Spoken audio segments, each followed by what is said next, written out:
പകർച്ചവ്യാധി ഭീതി വിട്ടൊഴിയാതെ ആലപ്പുഴ 4 ദിവസത്തിനിടെ ജില്ലയിൽ വയറിളക്കം പിടിപെട്ടത് 505 പേർക്കാണ്. 100ഓളം പേർ നിരീക്ഷണത്തിലാണ്. ഇതിനിടെ ആറാട്ടുപുഴയിൽ ഷിഗല്ല രോഗവും സ്ഥിരീകരിച്ചു. പ്രദേശത്തെ സ്കൂളുകളും അങ്കണവാടികളും തുറക്കുന്നത് 15 ദിവസത്തേക്ക് നീട്ടിയിട്ടുണ്ട്. മസ്തിഷ്ക ജ്വരം ബാധിച്ചുള്ള മരണം ജില്ലയിൽ 4 ആയി. മഴ കനക്കും മുൻപ് തന്നെ ജില്ലയിൽ പകർച്ചവ്യാധികൾ ഭീതി പരത്തുകയാണ്.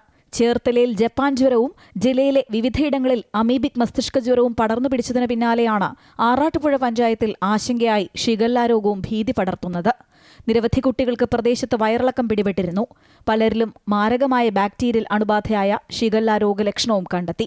ചികിത്സ തേടിയ 5 പേരിൽ 4 കുട്ടികൾക്ക് ഇതുവരെ ഷിഗല്ല സ്ഥിരീകരിച്ചു. പഞ്ചായത്തിലെ 3 വാർഡുകളിലാണ് രോഗവ്യാപനമുണ്ടായത്.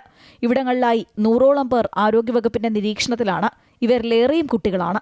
ഇതോടെയാണ് പ്രതിരോധത്തിന്റെ ഭാഗമായി സ്കൂൾ തുറക്കുന്നത് നീട്ടാൻ പഞ്ചായത്ത് ഭരണസമിതിയുടെ നേതൃത്വത്തിൽ ശുപാർശ ചെയ്തത്. നമ്മൾ ഹെൽത്തുമായി ചേർന്ന് മുഴുവൻ വീടുകളിലും നമ്മൾ ബോധവൽക്കരണ പരിപാടികൾ നടത്തി, അനൗൺസ്മെൻറ്റ് നടത്തി. നമ്മൾ ക്ലോറിൻ ടാബ്ലറ്റ് വിതരണം ചെയ്തു, ORS വിതരണം ചെയ്തു. അങ്ങനെ വളരെ ശക്തമായ പ്രതിരോധ പ്രവർത്തനങ്ങളാണ് പഞ്ചായത്തും ആരോഗ്യവകുപ്പും ചേർന്ന് ചെയ്തുകൊണ്ടിരിക്കുന്നത്. ആറാട്ടുപുഴ പഞ്ചായത്തിന്റെ നേതൃത്വത്തിൽ യോഗം ചേർന്ന പ്രതിരോധ പ്രവർത്തനങ്ങൾ നിലവിൽ ആരംഭിച്ചിട്ടുണ്ട്. രോഗം കൂടുതൽ പടർന്നു പിടിക്കുന്നതിന് മുൻപ് പ്രതിരോധം തീർക്കാനുള്ള ഒരുക്കത്തിലാണ് പഞ്ചായത്ത് ഭരണസമിതി. അതേസമയം ജില്ലയിൽ മസ്തിഷ്ക ജ്വരം ബാധിച്ചുള്ള മരണം 4 ആയി.